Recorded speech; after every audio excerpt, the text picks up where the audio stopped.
पुणे महानगरपालिका 2025-26 निवडणुकीच्या पार्श्वभूमीवर आम आदमी पार्टीने निवडणूक रणधुमाळीला अधिकृत सुरुवात केली आहे. पक्षाच्या वतीने आज सकाळी पुणे येथील पत्रकार भवन येथे आयोजित पत्रकार परिषदेत आम आदमी पार्टीचे अध्यक्ष सुदर्शन जगदाळे यांनी पक्षाच्या पहिल्या 25 अधिकृत उमेदवारांची यादी जाहीर केली. यावेळी माध्यम प्रतिनिधींसह मोठ्या संख्येने आम आदमी पार्टीचे पदाधिकारी व कार्यकर्ते उपस्थित होते. पुणे शहरातील विविध प्रभागांमध्ये स्वच्छ, पारदर्शक व जनतेशी थेट जोडलेले उमेदवार देण्याचा प्रयत्न पक्षाने केला असल्याचे जगदाळे यांनी सांगितले. महापालिकेतील भ्रष्टाचार, अपयशी प्रशासन व नागरिकांच्या मूलभूत प्रश्नांवर आम आदमी पार्टी आगामी निवडणूक लढवणार असून शिक्षण, आरोग्य, पाणी पुरवठा, स्वच्छता व सार्वजनिक सुविधा हे पक्षाचे प्रमुख मुद्दे असतील, असेही त्यांनी स्पष्ट केले. ही यादी जाहीर करून आम आदमी पार्टीने पुणे महानगरपालिका निवडणुकीसाठी संघटनात्मक तयारी पूर्णत्वास नेली असून पुढील टप्प्यात प्रचाराला गती दिली जाईल असा विश्वास यावेळी व्यक्त करण्यात आला. धन्यवाद. पुणे 24 न्यूज, जयश्री डिंबळे. नमस्कार, मी सुदर्शन जगदाळे, पुणे शहर अध्यक्ष. मला असं वाटतं की आमची जी समसम होती 2012 पासून या पुणे महानगरपालिकेमध्ये आम आदमी पार्टीचे इलेक्शन लढावं आणि नगरसेवक म्हणून उमेदवार निवडून द्यावं आणि पुणेकरांसाठी काम करावं अशी अपेक्षा होती, जी आज मला वाटतं की त्याची सुरुवात झालेली आहे. आम्ही पहिली 25 जणांची यादी या पुणे शहरासाठी घोषित केलेली आहे. प्रचंड आनंद आहे. विकासाच्या दृष्टिकोनातून आम्ही पुणे शहराकडे बघतोय. शहराला खूप मोठ्या लेवलवर चांगल्या पद्धतीने सुधारू शकतो आम्ही, हे दिसतंय. जो विकासाचा दृष्टिकोन आहे त्याचा आराखडा काय आहे तुमचा? म्हणजे रोजगाराच्या दृष्टीने म्हणा किंवा सर्वसामान्य जनतेच्या जे समस्या आहेत त्या दृष्टीने म्हणा. मला असं वाटतंय, एक तर रोजगार 10,000 आम्ही एक स्कीम लॉन्च केलेली, ज्याच्यामध्ये महानगरपालिका सगळ्या सेवा नागरिकांना घरपोच मिळाल्या पाहिजेत. आजपर्यंत पुणे शहरामध्ये कधी तुम्हाला एखादा महानगरपालिकेचा अधिकारी असेल, पदाधिकारी असेल, कार्यकर्ता असेल किंवा एखादा कर्मचारी असेल कधी भेटलाय का? किंवा आम्ही जे सुविधा देतो त्या चांगल्या आहेत का, तुमच्यापर्यंत पोहोचतात का, कुणी विचारलंय का? आम्ही आम आदमी पार्टी याच्यासाठी लोकनियमना एक उदाहरण देतो तुम्हाला की नागरिकांना विचारणार तुमच्या समस्या काय आहेत. तुमच्या घरात जाऊ जाऊ त्यांनी प्रश्न विचारतील. जी कमतरता असेल तो सॉल्व्ह करण्याचा प्रयत्न असेल. आमचा मोहल्ला मीटिंगला त्याला एरिया सभामध्ये कन्वर्ट करणं असेल, क्षेत्रीय सभामध्ये कन्वर्ट करणं असेल, नागरिकांना सामावून कसं घेता येईल या शहरामध्ये, हा आमचा मूलभूत गाभा असेल आमच्या विकासाचा. आणि याच्यामधून आम्ही शिक्षण असेल, शिक्षणाला IIT लेवलच्या स्कूल, महानगरपालिका स्कूल झाल्या पाहिजेत, हा आमचा ध्यास आहे. 550-600 कोटीचं बजेट आहे. हे सहज शक्य आहे. जवळपास 700 कोटी आपण आरोग्य सेवेवर खर्च करतो पुणे महानगरच्या बजेटमधून. याच्यामधून अद्ययावत हॉस्पिटल 100% होऊ शकतात या शहरामध्ये आणि ते मोफत होऊ शकतात, जे दिल्लीमध्ये अरविंदजीने केलं होतं. अरविंद केजरीवाल आणि आम आदमी पार्टी पुण्यातही शक्य. इथली सार्वजनिक वाहतूक असेल ही महिलांसाठी तर मोफत करणारच करणार, कारण प्रचंड पैसे या सार्वजनिक वाहतूकमध्ये जे महानगरपालिका टाकती उत्पन्न होतं त्याचं, पण भ्रष्टाचारामुळे ती लोकांना सुविधा मिळत नाहीत. आम्ही चांगली दर्जेदार सुविधा देऊन मोफत देणार आम्ही.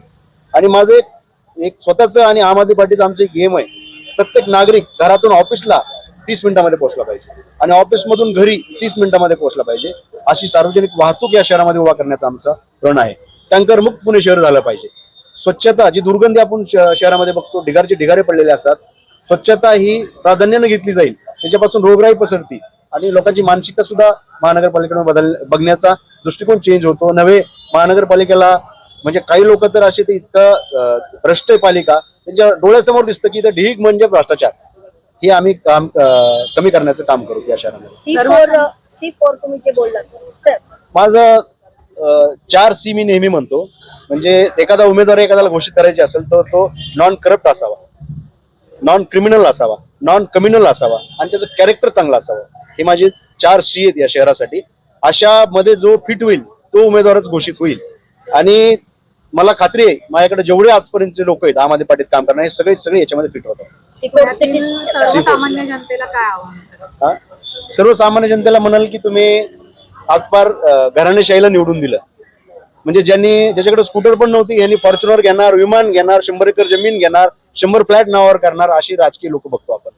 पण जनसामान्याचे प्रश्न कसे आहेत, म्हणजे त्यांचा वैयक्तिक फायदा झाला, वैयक्तिक खूप मोठ्या उंचीवर गेलेत लोक राजकारणामुळे, पण नागरिक तिथंच आहेत. टँकरनंच पाणी आहे, अस्वच्छताच आहे, रस्त्याला खड्डेच आहेत, ट्रॅफिकच जाम असते. तुम्ही शाळेत गेलात तर शिक्षक नाहीये, स्वच्छता नाहीये, टॉयलेट नाहीये, दवाखान्यात गेला तर डॉक्टर नाहीये, औषध नाहीये. मग एवढा मोठा पैसा जातो कुठं, हा प्रश्न पडायला पाहिजे सामाजिक म्हणजे सर्वसाधारण माणसाला. हे बदलण्यासाठी तुम्ही आम्हाला संधी द्या. नॉन करप्ट तुम्हाला उमेदवार पण मिळतील, चांगले उमेदवार मिळतील. आणि हे शहर अद्ययावत होईल हा आमचा आम आदमी पार्टीचा प्रण आहे. आमचा हा जाहीरनामा आहे. माझा आवाज तुमच्यापर्यंत जातोय.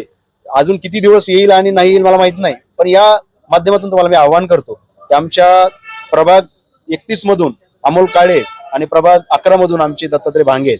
दोघं उच्च शिक्षित, दोघं वकील आहेत. तुम्ही दोघांना प्रचंड मताने निवडून द्यावं. येऊ घातलेल्या महानगरपालिकेच्या निवडणुकीमध्ये झाडूच्या चिन्हासमोरचं बटन दाबून तुम्ही प्रचंड मताने निवडून द्यावं ही अपेक्षा व्यक्त करतो आणि इथंच थांबतो. धन्यवाद. जय हिंद, जय महाराष्ट्र.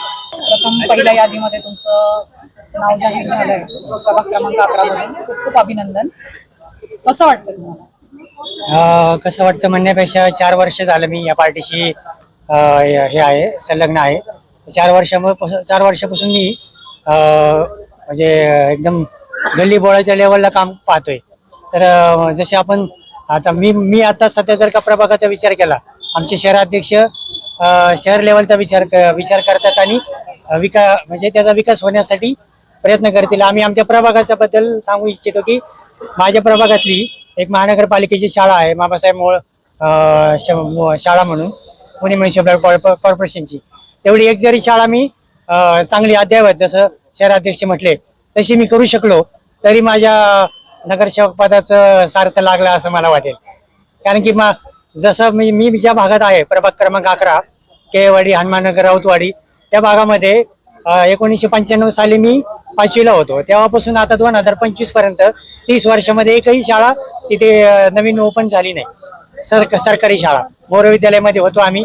आणि आता त्या सरकारी शाळेमध्ये ना विद्यार्थी घरोघरी जाऊन पकडून आणायची वेळ येते. सगळे मराठी शाळा बंद करणे, जिल्हा परिषद शाळेकडे जसं आता अध्यक्षांनी सांगितलं शाळेमध्ये शिक्षक नसतात, स्वच्छता नसते. तर माझं तरी कमीत कमी एवढंच आहे की तेवढी जरी शाळा म्हणजे त्या शाळेला जागा आहे, त्या शाळेला महानगरपालिकेचा फंड आहे, एक शाळा जरी अद्ययावत केली आणि तिथे दिल्लीसारखी शाळा उभारू शकलो तरी माझं इलेक्शनला उभा राहणं, नगरसेवक होणं सार्थ होईल असं मला वाटतं. सर, प्रभाग 31 मधून तुम्हाला प्रथम यादीमध्ये उमेदवारी मिळाली त्याबद्दल पहिलं तर तुमचं अभिनंदन. खूप खूप. तुमचं काय नियोजन आहे प्रभाग 31 मध्ये? काय पहिल्यांदा मी खरंच ही एक चांगली संधी मानतो की आज आम आदमी पार्टीच्या माध्यमातून माझ्यासारख्या सर्वसामान्य कार्यकर्त्याला एक लोकप्रतिनिधी म्हणून पुढे जाण्याची संधी मिळत आहे.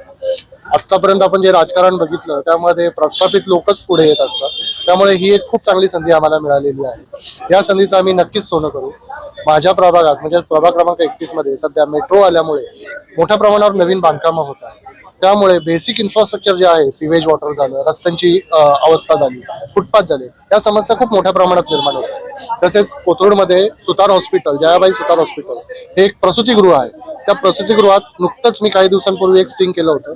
तिथे रुग्णांना अक्षरशः औषधं बाहेरून विकत घ्यायला सांगितली होती. म्हणजे टीटी सारखं 10-12 रुपयाला मिळणारं इंजेक्शन देखील रुग्णांना बाहेरून विकत घेण्यास सांगितलं होतं. असे सगळे प्रकार सध्या सुरू आहेत आणि मागील 3 ते 4 वर्षापासून प्रशासक असल्यामुळे या गोष्टींकडे कोणाचंच लक्ष गेलेलं आहे. आधीचे जे सत्ताधारी होते त्यांनी या गोष्टीत लक्ष दिलं नाही. त्यामुळे आम्ही प्राकर्षाने या सर्व गोष्टीत लक्ष घालू.